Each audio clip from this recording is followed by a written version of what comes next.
Hi, I'm Trooper Smacka. Hi, I'm Trooper Wellman, Please stay tuned for a behind-the-scenes look at being a state trooper. and together we can make a difference. Here we are for another edition of Trooper Talk, live at the 360 Vegas studios with Trooper Wellman. In today's world, everybody is always talking about speed. The car, how fast it goes 0 to 60, or how fast it goes 0 to 100, and and so at the end of the day, the posted speed limits are there for a reason. And so they're not made to go double the speed limit. No, the posted speed limits, it's been tested on our roadways. That's the safe speed that you can travel. And you have to imagine with nicer weather coming about, like you were saying, if we do see, let's do this for an example. We just had the holiday weekend. Yeah. We're going to have more individuals on the highways. People are coming to town, which we welcome them with open arms. Please come. We want you to visit. But just make sure you always do it safely and keep enough distance between you and the car in front of you. So just because the speed limit, let's say for example purposes, says 65 miles an hour, if the roadway is very congested and it's bumper to bumper, you're not going to be traveling 65 miles an hour. And please take that into consideration to decrease your speed where you can safely operate your vehicle. And if you can't go the posted speed limit, just go to the far right lane and you can travel at the speed necessary that you feel safe to travel on our highways or our roadways. Because we don't want anybody to get hurt, and we want traffic to keep flowing, of course, but please keep enough distance between you and the vehicle in front of you. All right, the hope for prisoners. So this was a few weeks ago.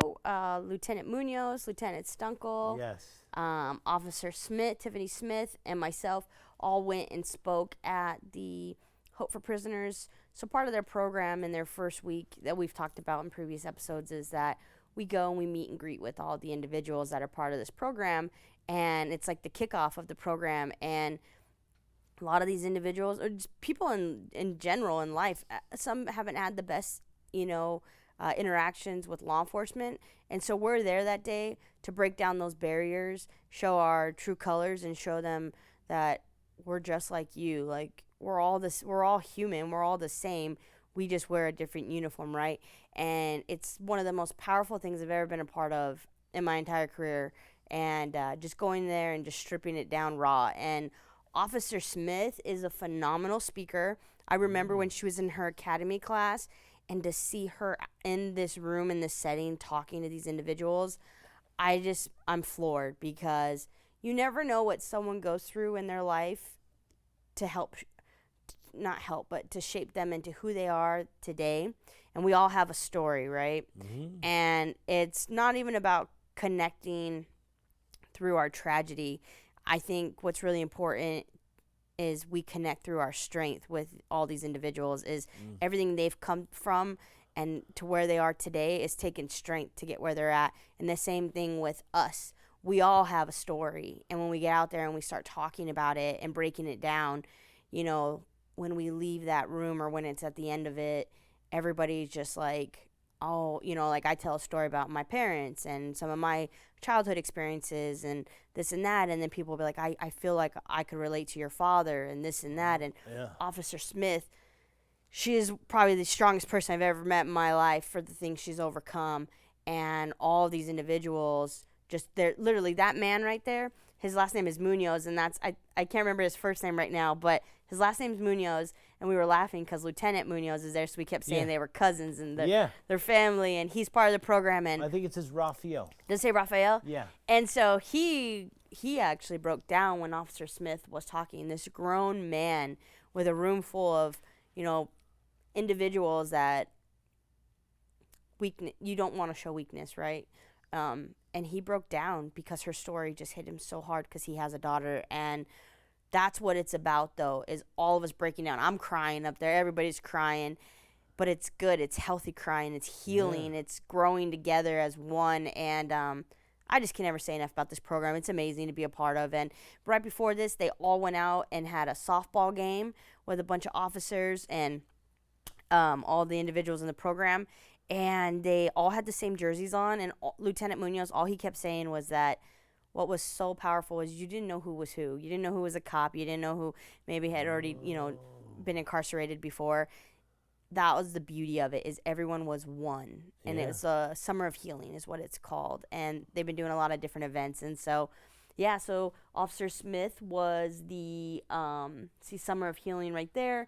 And she Yeah. was the special guest who talked on the Tuesday night huddle up, which is kind of like just like another little session that they do where they sit around and you guys all talk and just get to know each other more and motivate and get people encouraged or excited to be in this program for this opportunity. And just amazing. And so I just love this photo Yeah. because we're all in it together. And we had just met this man not even an hour before that, and he was like, he had the best smile, and Really? Raphael just wanted to take a photo with us, and we're just like, bring it in, like, you know, we're Yeah. all in this together now. Well, this is It's great. just And- something and you have to experience. everybody, doesn't matter who you are, No. goes through some form of something in their life. Yes. And so the only way to overcome it is to be able to talk. And, you know, sometimes some issues are very difficult to talk about, but they have to be talked about. Yes. And so I think it's a wonderful, wonderful thing. And so, you know, that's great. We'll have to get Tiffany Smith to come on here. Oh, she would love that. She's such a good speaker. Okay, good. Well, I think it's wonderful, and I think that it's wonderful, you know, to be able to continuously give back. Again, you don't get paid for this. No. 100% volunteer. You know, you go out there out of the graciousness of your heart to change someone's life Yeah. because it's for the betterment of the community.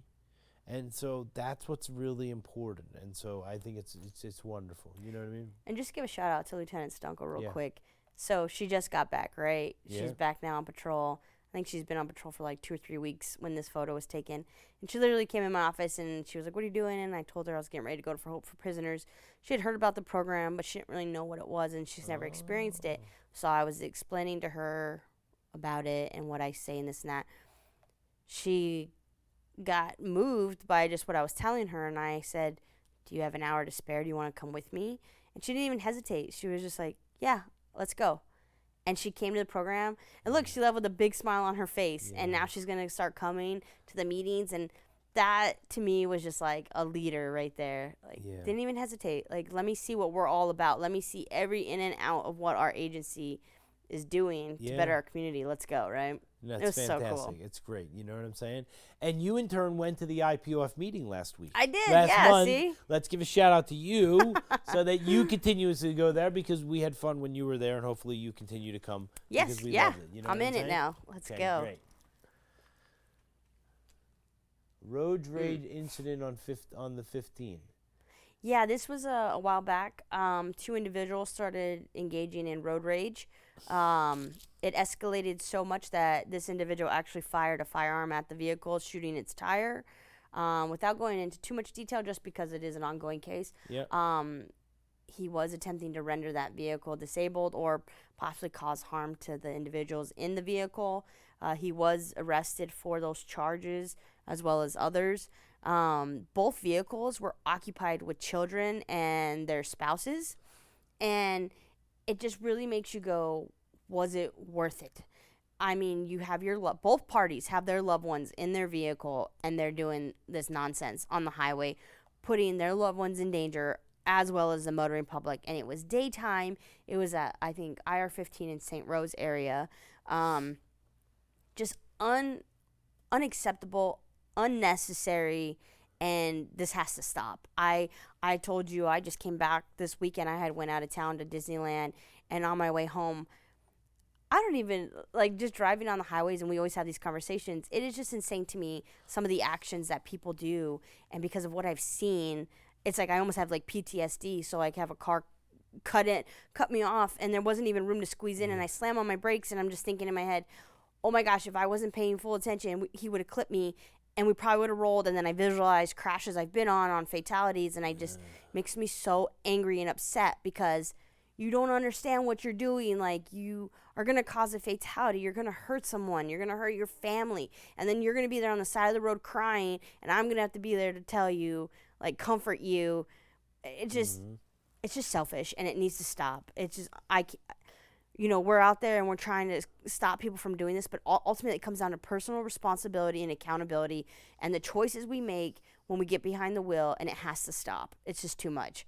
to the point where you actually shot at someone. And he, after everything was said and done, this individual, super calm and collective, actually had a lot of remorse, was super apologetic, was like, I'm sorry, I got caught up in the heat of the moment. I was angry. I just wanted him to have a flat tire. I don't think he even really meant to hurt them, but because he wasn't thinking clearly and he was seeing red, it just kept escalating. And that's where you have to take a step back. Yep. You have to take a breath, pull over, get out of that situation, because it is not worth it. Like, I don't know what else to say. It is just not worth it. And now your family had to be on the side of the highway. It's hot. We had to call people to come get them. You're spending now time in jail. I'm if I'm not mistaken, they were both from out of town coming here on vacation, and it's like, you just ruined your whole vacation. Right. Like, for what? For what? Because they cut you off. Like, I don't know. I just don't get it. And so I'd like to touch on a few things here. The first is that this type of nonsense has to stop, okay? Because it's doing nobody any good. The second tier of that is that we need to not be putting you into the position of what you're talking about, and that the state police and the troopers, that they should be out patrolling the highway to make sure nobody's speeding or doing things like this. This is just ludicrous. And so someone who has a firearm should certainly know personal safety of a firearm. And so this type of stuff really angers me as well, because I don't want to see anybody put you into that position, and I don't want to see anybody hurt. And so all this does is cause all this pain and all this suffering for nonsense. Yeah. And we always talk about the ripple effect. Yeah. The first thing I kept thinking of was, because children are like my kryptonite, it's my weakness, right? But I just kept thinking about the poor kids in both vehicles were probably terrified because of the individual, because these two, I don't know if they were their fathers or not, but because they were still in the car. Like, they're probably traumatized. These little kids. Right. For what? For what? And so the thing is that, and we've had the conversation, when you're with your family in your personal vehicle, not as Trooper Wellman anymore, and that you've had situations where, just like you said, somebody cut you off and you're like, and you, knowing who you are, still have to take a step back, because that road rage is real. And these people out there, I always say they'll kill you for $1, but there are people out there that get so angry that they can't turn it off. Right. And so when we're around those type of people, we need to be away from them. Absolutely. Yes. And so get away from them. Let them just do whatever they're doing, and just hope that they have a better day. You know what I mean? But a horrible situation, like you said, for the families and the kids. They're probably just coming to hang out and go to Circus or one of these casinos and just hang out for the day. Yep. And so super unfortunate, but luckily everyone was okay in this incident. Just very shaken up. Thank goodness. Thank what I'm saying? Oh, you saw this too? All right. So Craig, who's on the IPOF, okay, they now have a little stand in Boulder City. Did you see this? That they set up for the alcohol testing. Yeah, I saw they posted that this weekend. He said that they had more people there than the school dance. Wow. Right? And so I said, well, I want that at the store here. Why don't we get it, as a community event, let people come down and see it. And then I thought, you know what? He's doing such great things. He does great things with the Boulder City Police Department. Boulder City Police Department, and he's really trying. And they all are. And so they're out sort of in a different thing, and so I just wanted to give a shout out to him. Oh yeah. And then with these, now they can keep up with Johnny, right, Johnny? Right. So all the agencies are actually testing out electric cars right now. I think we're going to be doing them down at the Speedway, trying them out, seeing if we like them. But Boulder City is one of the first to actually have one, to start patrolling and seeing if it works for them. I think it's really cool. Great idea. And as long as they stay charged, I mean, it would save a lot of time from having to fill up your vehicle and stuff. Would you drive one? Yeah, for sure. Okay. Yeah, these are great, and they have great GPS maps in them. Those are things that I think of is like getting to and from calls, especially like if you're a city cop, trying to find these homes and get through these neighborhoods, quickest route. We really rely on our GPSs. Those are great tools to have. Also, it would be on the large screen right there. You'd be able to just click the button. Yeah. And I'm sure soon it would just pop up on the thing, right? Yeah. Exactly where it is. When you're assigned to a call, it'll automatically just show you the route in your map because we're advancing now with technology. And granted, we still need to know our ins and out of our streets and our communities and how to get to these locations. But when it's 5 o'clock, sometimes it's nice to say, where's the quickest route? And it'll tell you quickly instead of like, okay, if I go 215 or should I take the 15 or should I take 95? Because it already is calculating that there's a crash here and here instead of me having to go through my call log. Yeah. Granted, I'm listening, but it's just a great tool to have, right? Just anything to make us better, faster, more efficient. So and probably initial cost is high, but maybe the overall with the gas and the stuff like that for as much as you drive and all that type of stuff. Right, especially us being state vehicles. Right, yeah. Might actually save money. So yeah, shout out to Boulder City for doing that. You know what I mean? Multidisciplinary task force in school zones. So this was actually highway patrols stop. If you see the blue bike right Tell there. me that's not .345. It is. Remember, legal limit is .08. And people always ask me, like, what does that mean? Aren't you dead at like .3 or something? No, I've had people at .5 before. .5? Yeah, that was the highest I had, .56. And they were still conscious. They were driving the wrong way. I mean, I would probably be very close to death because I'm not a heavy drinker like that. But everyone's tolerance is different. It's crazy. .345. The best way to understand our preliminary breath tests, or our PBT machines, these are not admissible in court. So we don't use these as far as, evidence. There's no evidentiary value behind this. This is simply for us to determine if we believe that there's an impairment going on based on our field sobriety test. And then we do this at the very end of our field sobriety test to determine is it alcohol or drugs. Because if they blow zeros, then we'll be like, just confirming my hypothesis is that I believe they are impaired and on narcotics, but in that way you could be like, it's not alcohol as well, or could mean there's a combination. Or if somebody bombs their field sobriety test and they blow .02, you'll start to think for a second, okay, are they on narcotics? Are they on prescription medications? Are they having a diabetic episode? I mean, you just start thinking of all these different cases. Yeah, of course. But ultimately, that is to determine if they are positive with alcohol in their system or negative for alcohol in their system. But yes, there is a number. So this one is a .345. It's daytime in a school zone, which is just disgusting to me that you're going to drive impaired, drive at a .3, as well as now you're in where children are, like, just selfish. Yeah.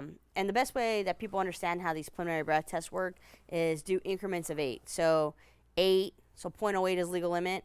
If someone blows a .16, that's double the legal limit because 8, 16. If someone's a .24, like a 240, now you're triple the legal limit. So this person's a .345, okay? They're almost 4 times the legal limit.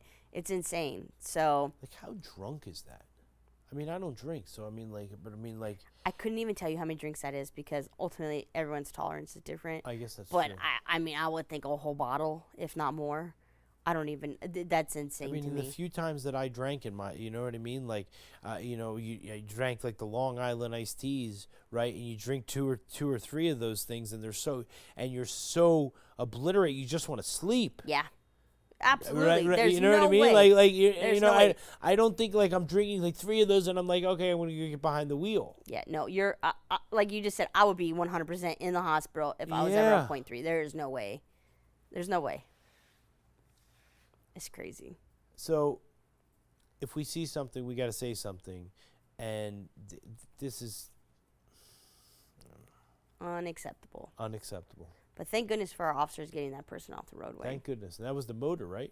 The motor units, yep, working as joining forces with all the southern agencies. They were doing Oh. school zones. Yeah, they were slowing people down, and then they got an impaired driver off the road. So that was joining forces. Oh, with Sergeant Campbell. Mm-hmm. Yep. Oh, All of okay. them. And what's the sergeant's name for NHP? Chakowski. Right, we like it. Vehicle failed to yield to the red traffic signal and hit a fire engine or fire truck, which luckily everyone was okay in that vehicle. But look at the damage it caused because of the force going against that big truck. But also, now you just disabled an emergency vehicle that was needed to render aid to people in our community that needed aid, right? And it's like, How big is a fire truck? I mean, you're not talking like a motorcycle, right? You know, a fire truck, right? big, yellow, bright. I mean, big, yellow, huge truck. Mm-hmm. You know, one of the ladies, we were talking. She said, you know, she waits when the light turns green. You wait for 5 seconds. You know, to make sure nobody's driving through the lane. You know what I'm saying? I mean, pause. Absolutely. How do you? Okay. Well, thank goodness everybody's safe in there. But Yep. you know what I'm saying? I mean, obviously this car's a total wreck, and like you said, you know, this disabled, you know, something that is needed for somebody to maybe go and save someone's life. Absolutely put out a fire, you know. And it's not going to be fixed. I mean, No. fast to fix these things. They have No. to take them apart. They have to, you know, and Probably so special order parts, everything, yeah. okay. So, couple different things here. What I want to ask is, can someone still go to NHP Southern Command if they have a child, and someone can help them with their car seat? Yes. So, because as a parent, sometimes maybe you don't know the right way, or you want a little bit of extra knowledge or whatever, and someone there can help, as well as they can go to a hospital, right? And Yes. and someone would be able to help them with the car seat there, Yep. right? There's many resources in town. You can just go online and look some of them up. But yeah, you can come down to our station. What I would suggest is call Star NHP, or you can look up our number. It's 702-440-4100, and make an appointment to schedule just a time, so to make sure there's a trooper there that's certified to install your car seat. We also have Officer Traffic Safety that's within our office, and there's this one girl, her name's Judy. She's amazing. That's what she does. She focuses on car seat safety. She knows everything about it inside and out, and she's more than happy to help you get your car seat installed properly. And so we see the car seat here, right? And then we have 2 children that were injured. Mm-hmm. Clearly, this driver didn't care about anybody but themselves, because they decided to drive impaired anyway. So, it's just got to stop. Got to stop It's with gotta children in the stop. car, driving impaired. You know what I mean? It's And disgusting. I was hanging out. My friend brought his daughter to the store the other day on Saturday, and his daughter was 8. Not to say a big girl, but she's a big girl. You know what I'm saying? And she even went into the car seat. She's got a booster seat still. You know what I'm saying? Like, Yeah. you know what I mean? Like, and so we gotta protect these. We gotta protect the children. Yeah. And we gotta stop these people that are doing the impairment. I mean, like, I don't know. Again, I'm not a parent. You are. You know what I'm saying? And we've had that conversation with you and your family. And so this type of stuff cannot happen. These people cannot be. If you want to go kill yourself or do whatever, go do it. But to do it and to take and to hurt an innocent child is the worst. It's just disgusting. And then it puts you in that position, which I don't like to. Yeah, me either. You know what I mean? Yeah. Speeding killed 11,258 people. We got a video. Let's see what this one is. This guy was driving way over the speed limit. Look at the damage. This guy was going a lot over the speed limit. Look at the damage. This guy was going a little over the speed limit. Look at the damage.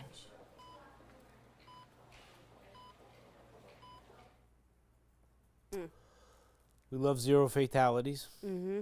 They do a lot. You know what I mean? We do so much, and you know what I mean, and all that. And so, a couple different things. Obviously, it's much different speeding on a residential area than on a freeway. Mm-hmm. You know what I'm saying? I saw somebody walking on the freeway the other day, though. And there's road hazards, and you never know what's going to be there. And so we have to pay attention. But I see people ripping around in these neighborhoods like nobody's business. 50, 60, 70 miles an hour going around these corners with with these little kids in there. And so you're able to, for the whole entire state. I mean, it's not what you primarily do, but the point is that, people need to slow down in all facets of what they do. Absolutely. Our two consistently, unfortunately, our two leading causes for our fatalities throughout the entire state of Nevada have been and continue to be speeding and impairment. And it's a real thing. People think they have control of their vehicle, but you hit one wrong bump and you don't, and you lose control. I have this saying that it doesn't affect people until it affects them personally. And it's the truth. It's like everybody thinks it's not going to happen to me. It's not going to happen to me. Or, oh, that sucks that guy was driving or texting when, he was driving. When I text, I can still see what's going on. Like, I got it. It's not true. Like, it's going to happen to you eventually if you keep it up and if you keep speeding and not paying full attention. And I hope it doesn't, because those are the consequences. And it's life-changing. It's traumatizing. It's traumatic. You might disable, you might physically hurt yourself, but when you physically hurt someone else, it's a completely different kind of trauma, and it's just not worth it in the big picture. So please just slow down. It's very simple, especially in the residential area. There was a boy in my neighborhood that was killed not too long ago, and because some kids were just having fun joyriding in their Mustang, and there's this little dip in the road out there, and they were taking it at over 80 miles an hour, and the roadway is 35, by the way. And they hit the dip, lost control, daytime, kids just walking home from school, and they killed this innocent little boy. And that little boy actually is the grandson of a judge here in town. And they just took his life like that. For what? Because you were having fun on, speeding. Go to the track. Yeah. There's designated areas where you can drive your car fast. It's not worth it. And you impact all these lives. Like you said, like a little boy, that's not going to grow up, not going to have fun, and then the driver, no matter what happens to that driver, he's still not, he's going to be traumatized for the rest of his life. Yeah.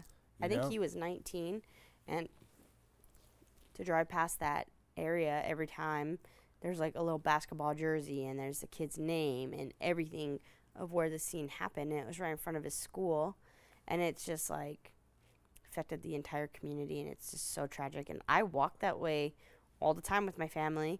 We do like evening walks and stuff, and now I'm all like even more on guard because it's just the reality of it, and you cannot turn back time. You can't take it back once it happened. Yeah. So just slow down. And it's not worth it. No. And these bumps are there for a reason, you know what I'm saying? So that people don't drive fast. Trooperwoman, thanks again. So we appreciate you coming, and I think that we're hitting on really good things. We're looking forward to the end of the year. We just finished episode, I think this is like episode number 60. Wow. And so we're doing it. And so, the good thing is that people are really responding, and I think people are really starting to get the hint. They're watching, and they're starting to slow down, and they're not driving the impaired. So we haven't had one person yet say, I saw the show, and I didn't do it, but I'm sure somebody has. So thanks again for coming in. Thanks for having me. All right, we'll see you later.